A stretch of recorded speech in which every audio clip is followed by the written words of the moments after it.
ஆயிரம் கை உண்டென்றால் நீ ஒரு கை தரக்கூடாதா?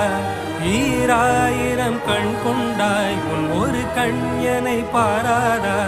உன்னில் சரணடைந்தேன் இனி நீ கதியே.